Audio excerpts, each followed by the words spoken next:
जय श्री राधे कृष्ण। आप सभी का आपके अपने YouTube चैनल पे बहुत बहुत स्वागत है। आइए जानते हैं वर्ष 2023 भाद्रपद मास कृष्ण पक्ष में प्रदोष का व्रत कब किया जा रहा है। तो जानेंगे व्रत के शुभ मुहूर्त के बारे में, पूजन विधि, व्रत महत्व, नियमों के बारे में। प्रत्येक माह के कृष्ण पक्ष और शुक्ल पक्ष की त्रयोदशी तिथि के दिन जब भी प्रदोष काल का समय प्राप्त होता है, उस दिन प्रदोष व्रत को धारण किया जाता है। इस व्रत को प्रदोष व्यापिनी ली जाती है। प्रदोष के व्रत में विशेष प्रकार से भगवान शिव की प्रसन्नता के लिए इस व्रत को धारण किया जाता है। प्रदोष व्रत में विशेष प्रकार से भगवान शिव जी का पूजन जो कि प्रदोष काल के समय में करना चाहिए। प्रदोष काल का समय सूर्यास्त से 1 घंटे पहले और सूर्यास्त के 1 घंटे बाद तक के बीच का जो समय होता है वह समय प्रदोष काल का होता है और इसी दौरान भगवान शिव जी का साथ में शिव परिवार का पूजन पूरे विधि विधान के साथ करना चाहिए। जिस दिन भी प्रदोष का व्रत पड़ता है उस दिन के नाम से उसे जाना जाता है और उस दिन के प्रदोष व्रत का अपना विशेष महत्व माना गया है। जैसे कि अगर रविवार के दिन प्रदोष व्रत हो तो उस दिन के व्रत को रखने से आयु आरोग्यता की प्राप्ति होती है। सोमवार के दिन प्रदोष व्रत हो तो इस व्रत को धारण करने से अभिष्ट सिद्धि की प्राप्ति होती है। मंगलवार के दिन अगर प्रदोष व्रत पड़े तो उस दिन के व्रत को रखने से रोगों से मुक्ति और स्वास्थ्य लाभ की प्राप्ति होती है। बुधवार के दिन प्रदोष व्रत रखने से सभी कामनाओं की सिद्धि के लिए बुध प्रदोष का व्रत किया जाता है और बृहस्पतिवार के दिन प्रदोष व्रत पड़ने पर इस व्रत को धारण करने से शत्रुओं पर विजय की प्राप्ति होती है।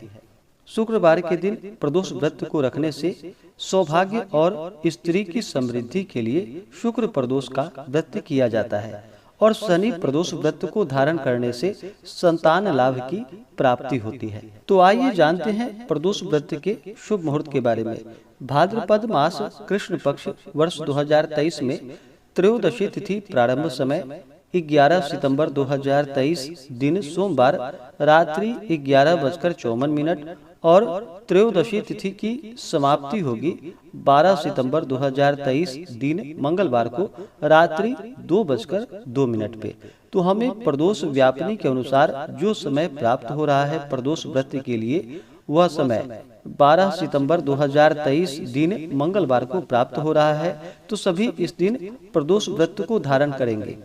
इस दिन सूर्योदय का जो समय है 12 सितंबर को वह समय सुबह 5:42 और सूर्यास्त शाम 6:06। तो सूर्यास्त से 1 घंटे पहले और 1 घंटे बाद तक के बीच का समय प्रदोष काल का होता है। तो इस दिन प्रदोष व्रत में पूजन के लिए जो समय होगा वह 12 सितंबर को शाम 5:06 से लेकर के शाम 7:06 तक इस दौरान भगवान शिव जी का साथ में शिव परिवार का पूजन करे तो बड़ा ही पुण्यफलदायी होगा। इस बार मंगलवार के दिन प्रदोष का व्रत पड़ रहा है। तो जब भी मंगलवार के दिन प्रदोष का व्रत पड़ता है तो इसे मंगल प्रदोष या भौम प्रदोष व्रत के नाम से जाना जाता है। इस दिन के व्रत को धारण करने से रोगों से मुक्ति और स्वास्थ्य लाभ की प्राप्ति होती है। इस बार मंगलवार के दिन प्रदोष का व्रत पड़ रहा है और इस दिन जो राहु काल का समय होगा 12 सितंबर को वह समय दोपहर 3:01 से शाम 4:33 तक राहु काल का समय होगा। राहु काल समय के दौरान कोई भी शुभ कार्य या नया कार्य नहीं करना चाहिए, यह लाभप्रद नहीं होता है, इस बात का ध्यान रखें। इस दिन योग जो कि शिव योग रात्रि 1:10 तक, उसके बाद सिद्धि योग जो कि बड़ा ही अच्छा योग भी बन रहा है, शिव योग है। इस दौरान भगवान शिव जी का पूजन करे तो यह अनंत पुण्य फलदायी होगा।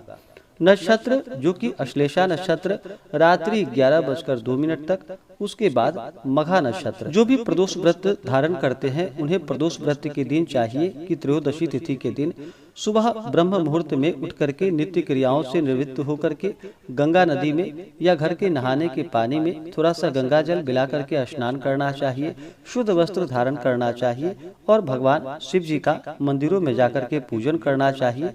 और खास करके प्रदोष व्रत में प्रदोष काल के समय में पूजन करना चाहिए। प्रदोष काल का समय सूर्यास्त से 1 घंटे पहले और 1 घंटे बाद तक के बीच का समय होता है। सूर्यास्त होने से कुछ पूर्व ही स्नान करके शुद्ध वस्त्र धारण करके भगवान शिव जी का अगर मंदिर में जाकर के पूजन कर रहे हो तो मंदिर में करें, नहीं अगर घर पे पूजन करते हो तो भगवान के पूजन के लिए अपने घर में एक अच्छा सा जगह ले, जैसे कि अपने घर के ईशान कोण में उस जगह को अच्छे से स्वच्छ करके गाय के गोबर से लीप करके मंडप को भली भांति सजा करके 5 रंगों को मिलाकर अष्टदल कमल बना करके कुशा के आसन पर पूर्व अथवा उत्तर दिशा की ओर मुख करके बैठ करके दीप जला करके भगवान का पूजन करना चाहिए। किसी भी प्रकार के शुभ या मांगलिक कार्यों में सबसे पहले भगवान गणेश जी का पूजन करना चाहिए। उसके बाद भगवान शिव के पूजन में नंदी, श्रृंगी, भृंगी, कीर्तमुख, कुबेर, कार्तिकेय आदि का पूजन करके उसके बाद भगवान शिव और माता पार्वती का पूजन करना चाहिए।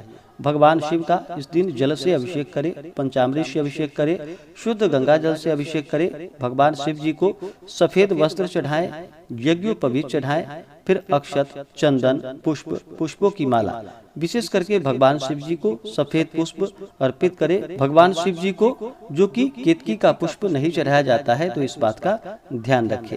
उसके बाद भगवान शिव जी को 3 पत्ते वाला बेलपत्र, उस पे राम का नाम लिख करके या नमः शिवाय लिख करके भगवान शिव जी को बेलपत्र चढ़ाएं। बेलपत्र चढ़ाने से 3 जन्मों के पाप भी नष्ट हो जाते हैं।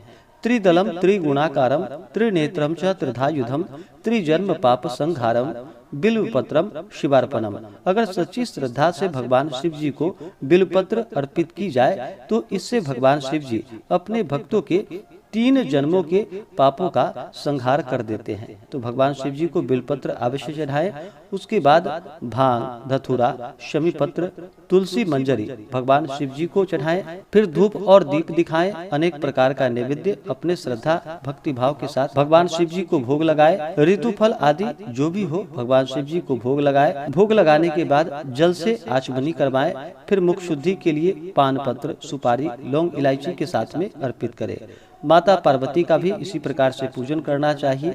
माता पार्वती का जल से अभिषेक करें, पंचामृत से अभिषेक करें, शुद्ध गंगा जल से अभिषेक करें। उसके बाद माता पार्वती को अक्षत, जो कि थोड़ा सा कुमकुम लगा करके, अक्षत सूखा अक्षत नहीं चढ़ाना चाहिए, उसे थोड़ा रंग करके और थोड़ा सा गीला करके माता को अक्षत अर्पित करें। उसके बाद स्त्रियां माता को सिंदूर चढ़ाएं और पुरुष माता को रोली चंदन अर्पित करें। उसके बाद पुष्पों की माला अर्पित करें। फिर धूप और दीप दिखाएं। अनेक प्रकार का नैवेद्य अपने श्रद्धा भक्ति भाव के साथ माता पार्वती को अर्पित करें। श्रृंगार की वस्तुएं अर्पित करें। नैवेद्य के बाद जल से आचमनी करवाएं। मुख शुद्धि के लिए पान पत्र, सुपारी, लौंग, इलायची के साथ में अर्पित करें।